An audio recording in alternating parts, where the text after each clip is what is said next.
এই মুহূৰ্তত লৈছে আপোনালোকৰ বাবে এটা গুৰুত্বপূৰ্ণ খবৰ। কণ্ঠশিল্পীক ধন নিদিয়াৰ অভিযোগ উত্থাপন হৈছে বীৰ লাচিত সেনাৰ বিৰুদ্ধে। গীত গাবলৈ মাতি ধন নিদিয়াৰ অভিযোগ বীৰ লাচিত সেনাৰ বিৰুদ্ধে। কণ্ঠশিল্পী নেকিবক সংগীত পৰিৱেশন কৰিবলৈ মাতি আনিছিল, কিন্তু দৰ্শক নহাৰ বাবে বোলে অনুষ্ঠানখন পাতিবলৈ নিদিলে। কিন্তু শৃংখল চলি অহা অসম দিৱসৰ দিনাখন সেইখন অনুষ্ঠানত উপস্থিত আছিল, কিন্তু তেওঁ থকাৰ পাছতো কেনেকৈ এই ঘটনাটো সংঘটিত হ'ব পালে এইটোৰ বিৰুদ্ধে এতিয়া থানাত গোচৰ দিছে কণ্ঠশিল্পীগৰাকীয়ে। কাৰণ চুক্তি কৰা হৈছিল যে অনুষ্ঠানখন পতাৰ পাছত কিমানটো টকা দিব, কিন্তু ধন নিদিয়াৰ অভিযোগ তেওঁ এতিয়া উত্থাপন কৰিছে। কাৰণ ইমান কষ্টৰে তেওঁলোকে বহুত আশা কৰি আহিছিল, কিন্তু ইয়াত আহি গম পালে যে অনুষ্ঠানখন বাতিল হৈছে। এইটো শৃংখল চলি অহাৰ গাত দুখ আছে। এতিয়া কণ্ঠশিল্পীগৰাকীয়ে থানালৈ গৈছে। আপোনালোকে ভিডিঅ'টো শেষলৈকে চাব, যুক্তি সহকাৰে আপোনালোকে কমেণ্টত ক'ব যে কাৰ শুদ্ধ আৰু কাৰ ভুল। ভিডিঅ'টো শেষলৈকে চাই যাব তেতিয়াহ'লে। এইটো তুমি ৰং ভাবি আছা, তুমি বাৰ সংগঠনটোৰ নাম লৈ তুমি নিজৰ কিন্তু পাৱাৰ দেখাব কৰিছা, একদম বেয়া কথা। মই এজন গায়ক, মই এজন গায়ক আৰু মই এটা সংগঠনৰ দায়িত্বত ময়ো থকা। আমিও সংগঠন কৰিয়ে কি লাগে কি লাগে তুমি মই এগ্ৰিমেণ্টত সই কৰা আছো, তেতিয়াহ'লে তুমি কিয় কথা পাতি আছা? কিন্তু মোৰ দায়িত্ব আছে, তুমি দায়িত্ব আছে, তুমি দায়িত্ব দিয়া আৰু পেমেণ্ট কৰা ক্লিয়াৰ ন। মই বিচাৰিছো সংগঠনটো বদনাম হ'ব নালাগে, তেতিয়াহ'লে তুমি কৰা ভাই। কিন্তু মানুহ এটা গান পাৰফৰ্ম নকৰাকে আপোনালোকে ইমান পাৰফৰ্মটো তোমালোকে কৰি আমি কৰিব ৰেডি, তুমি কৰিব দিয়া মানুহতো আমাৰ ভুল নেকি ভাই? 40 জন মানুহ তোমালোকে আমাক সুবিধা দিয়া নাই। 40 জন মানে কিয় হ'ল? আপোনালোকৰ ইমান ডাঙৰ অৰ্গেনাইজ এটা, তুমি ইমান ডাঙৰ কথা কৈ আছা। ৰাইজৰ সঁহাৰি নাই, সঁহাৰি কিয় নাই? তেতিয়াহ'লে তোমালোকৰ ক'ৰবাত ভুল আছে। ৰাইজে এইকাৰণে তোমালোক সঁহাৰি জনোৱা নাই। নিশ্চয় নিশ্চয় সেইটোৱে বুলি তুমি আৰ্টিষ্টবিলাকক মানে দুখ দিবা নেকি? পেমেণ্ট নকৰিবা? নিশ্চয় I am agri with that. We have something. শুনা, ইংলিছ আমিও জানো। মই এটা লাচিত সেনা আৰু অসমীয়া ভালকৈ কোৱাচোন, বুজিছে নাই? উপস্থাপন ৰখা নিজৰ এটা মানে আপোনাৰ সন্মান চবৰে আছে, অন্তৰ হাত ৰাখি কোৱা যে যি লাগে কি উপস্থাপন ৰখা, মীমাংসত আহা। মই কি তোমাক এটা প্ৰস্তাৱ দিব আহিছোঁ নেকি অনুষ্ঠান কৰিব আহি? তুমি মোক নিমন্ত্ৰণ জনাইছা, নিশ্চয় নিশ্চয় তুমি চহী কৰিছা, আৰু তুমি মোক কৈ আছা যে মই তোমাক তাৰমানে কি কথা কৈ আছা? এতিয়া একো নাই, মানে চব চিনাকি হৈছে, এইটোৱে কথা। মই বিচৰা নাই যে আমাৰ মানে প্ৰথম কথা মই ইনফ্লুৱেঞ্চ যাওক ৰাইজৰ মাজত, এটা বেয়া ভাইব যাওক ৰাইজৰ মাজত।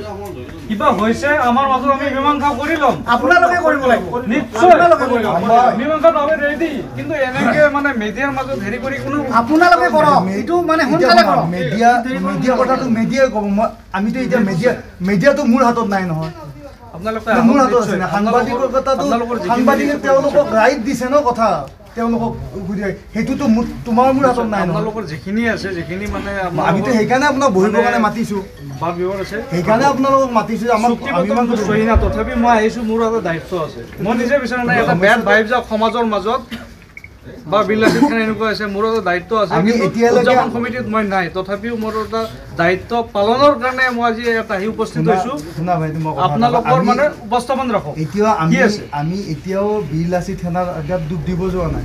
আমি যিয়ে অৰ্গেনাইজ কৰিছে, যিয়ে আমাক মাতিছে, যিজন মানুহে মাতিছে, তেওঁৰ কথা কৈ আছোঁ আমি, আৰু সেই কথাখিনিত চকু দিব দিছোঁ। বীৰ লাচিত সেনা অসমে চকু দিব লাগিব, কাৰণ আজি মোৰ লগত হৈছে। এই সমাজখন বদনাম কোনে কৰিলে? এই এজন দুজন ব্যক্তিয়ে কৰিলে ন। কিন্তু মই সমাজত এতিয়ালৈকে সমাজৰ এটা মানুহৰ মই নাম লোৱা নাই, কাৰো কথা মই বদনাম কৰা নাই। মোৰ কথাষাৰ হৈছে যে যিয়ে আমাক মাতি আনিলে ইয়ালৈকে, ৰঙিয়া আঞ্চলিক কমিটিক এটা মই দায়িত্ব দিছিলোঁ। মই যিহেতু মই কামৰূপ ডিষ্ট্ৰিক্ট কমিটি গ্ৰামৰ মই ছেক্ৰেটাৰী আছোঁ। সেইটো শুনিলোঁ, মই বহুতবাৰ শুনিলোঁ তোমাৰ মুখত। তুমি মই আজি ৰঙিয়া আঞ্চলিক মই দায়িত্ব দিছিলোঁ। তেখেতে দায়িত্ব নিজৰ নিজৰ দায়িত্ব সুকলে পালন কৰিব নোৱাৰিলে। কি কাৰণ নোৱাৰিলে?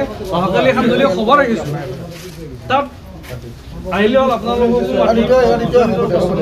সেইখিনি কথা।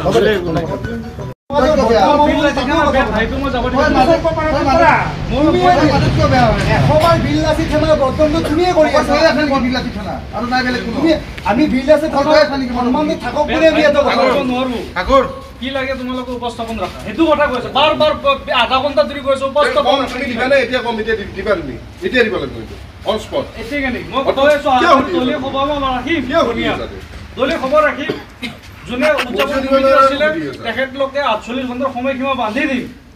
উপস্থাপন ৰাখা এইখিনি বাৰ কৈ আছোঁ কি আছে উইদাউট পাৰফৰ্ম নকৰে বাৰ একো কথা কি লাগে কওক আৰে আমি আহি পাইছো আমি অনুষ্ঠান কৰাৰ কাৰণে আহিছো আমি লগে কমিটি অনুষ্ঠান দিবলৈ সুবিধা দিয়া নাই মানে ছাৰ মই ৰিকুৱেষ্ট কৰিছোঁ যোনে আমাক এগ্ৰিমেণ্ট কৰিছিলে তেওঁক মাতি আনক তেওঁ আমাক পে'মেণ্টটো কৰক বাছ মই এইটোৱে এওঁ বুজি নাপাব কাৰণ এওঁ বেলেগ এটা কথাত এওঁ বাৰ সংগঠনটোৰ নাম লৈ সংগঠনটো বদনাম কৰিব ট্ৰাই কৰি আছে বেলেগ একো নাই ইয়াত সংগঠনৰ কোনো ইয়াত দুখ নাই আমাক বিৰলাচিত এখন অসমৰ সমিতি আমাক মাতা নাই আমাক এজন ব্যক্তিয়ে মাতিছে এটা সংগঠনৰ নাম লৈ দুজন ব্যক্তি যিটো সংগঠনটোক বদনাম কৰি আছে সংগঠনটোকে বদনাম কৰি আছে মই বুজিলোঁ মই তাত এইকাৰণে কথা মানিব নিছিলোঁ তাত মানুহ বহুত আছে তাত এটা সমাজত বেয়াকৈ ভাইব যাব যাতে আমি সুখী আলোচনা তুমি বাৰ কথা কৈ আছা মই বিৰলাচিত সেনাৰ তুমিয়ে কৈছা মইতো এবাৰো মুখেৰে ওলোৱা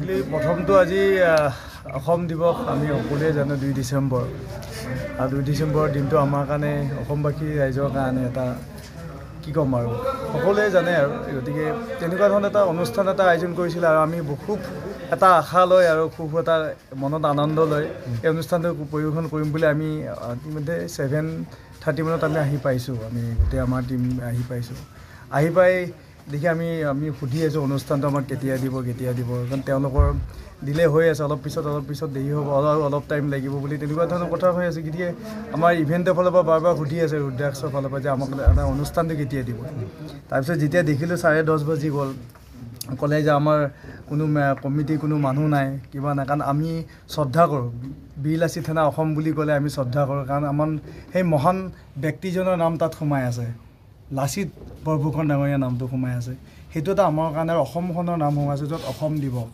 আৰু চুকাফাৰ যিটো দিনটোত যিটো অসম দিৱস হিচাপে আমি সকলোৱে পালন কৰোঁ আজি এই পৰিস্থিতিত মই নিজৰ লজ্জিত মই বহুত দুখ পাইছোঁ মানে একচুৱেলি ময়ো ধৰক লাচিত দিৱস হওক আমাৰ অসম দিৱস বিভিন্ন অনুষ্ঠান প্ৰতিষ্ঠান কৰিছোঁ অসমৰ বিভিন্ন ঠাইত কৰিছোঁ কিন্তু আজি কি কাৰণত কিয় এনেকুৱা হ'ল মই একোৱে বুজিব পৰা নাই আৰু কাৰণ বুজিবই পৰা নাই তাৰ বাবে তেওঁলোকক সুধিছোঁ আমি এগ্ৰিমেণ্ট আমাৰ লগত কোনে কৰিছিলে তেওঁৰ নামটো কি আছিলে আমাৰ ভাইটি মৃণাল আছিলে তেওঁ এগ্ৰিমেণ্ট কৰিছিলে আৰু আমাৰ দিগন্ত আছিলে গতিকে তেখেতে আহি আমাক কৈ আছে যে কমিটিৰ কোনো মানুহ নাই গতিকে আমি কি কৰিম এতিয়া আমি আপোনালোকক পে'মেণ্ট দিব নোৱাৰোঁ তেনেকুৱা ধৰণৰ কথা আৰু গতিকে উপায় নাপায় এতিয়া তাত অলপ পৰিস্থিতিটো অলপ বেলেগ হ'ল ৰাইজ আছিলে মানুহ গোট খালে তো আমি ভাবিলোঁ তাত যদি কথাখিনি অলপ বেয়াৰ ফালে যায় এটা সংগঠনৰ কথা আছে আৰু আমাৰ শিল্পীসকলৰ কথা আছে তো সেই কথাখিনি ভাবিয়ে আমি থানালৈ আহিলে যাতে এটা আলোচনা কৰি যাতে আমাৰ শিল্পীসকলক যাতে এটা যিহেতু মই কোৱা নাই যে যিহেতুকে তেওঁলোকে কি কাৰণত নোৱাৰিলে কিয়নো এইটো তেওঁলোকৰ ব্যক্তিগত কথা মই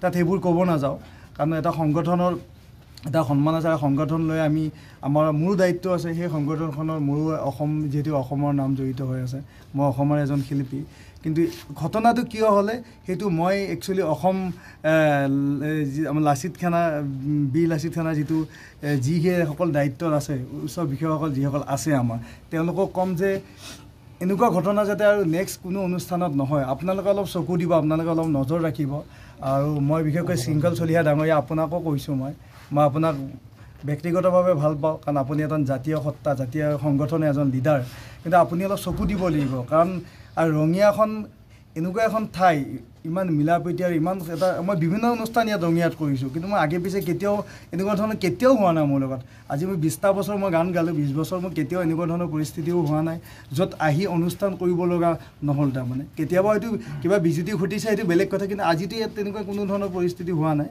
তথাপিতো প্ৰগ্ৰেম কিয় নহ'ল বুজি নাপালোঁ আমাৰ যিজন এগ্ৰিমেণ্ট তেওঁক আমি সুধিলোঁ তেওঁক আমাৰ অচি ছাৰে মাতি সুধিলে যে এওঁলোককতো মাতিলে আপুনি এতিয়া এওঁলোকক প্ৰগ্ৰেমো কৰিব পৰা নাই তেওঁলোকক কি কৰে আপুনি আলোচনা কৰি কৰক সেইটোলৈ আলোচনা কৰি আছে যে কি কৰে তেওঁলোকক ৰৈ আছোঁ আৰু এতিয়ালৈকে মোটামুটি এতিয়া টাইম কিমান হ'ল মোটামুটি 12টা বাজে আৰু আমি 7:30টাৰ পৰা এতিয়ালৈকে আমি বহি আছোঁ তেওঁলোকৰ এটা মীমাংসাৰ কাৰণে ৰৈ আছোঁ আমি কোনো সংগঠনক দুখ দিব বিচৰা নাই কোনো ৰাইজক দুখ দিব বিচৰা নাই হয়তো কোনোবা এজন ব্যক্তি হয়তো থাকিব পাৰে যাৰ হয়তো দায়িত্বত লোৱাত চাগে ক'ৰবাত ভুল হ'ল নেকি নে কি হ'ল নাজানো ক'ত কি ভুল হৈ থাকিলে তো সংগঠনে বা এই আজি আঞ্চলিক যি ৰঙিয়া যি কমিটি আছে তেওঁলোকে এটা বিবেচনা কৰি আমাৰ শিল্পীসকলক এটা আলোচনা কৰি আমাৰ ইভেণ্টৰ লগত কথা পাতি আমাক বিদায় কৰিলে আমি সুখী হ'ম আৰু মই সেইখিনি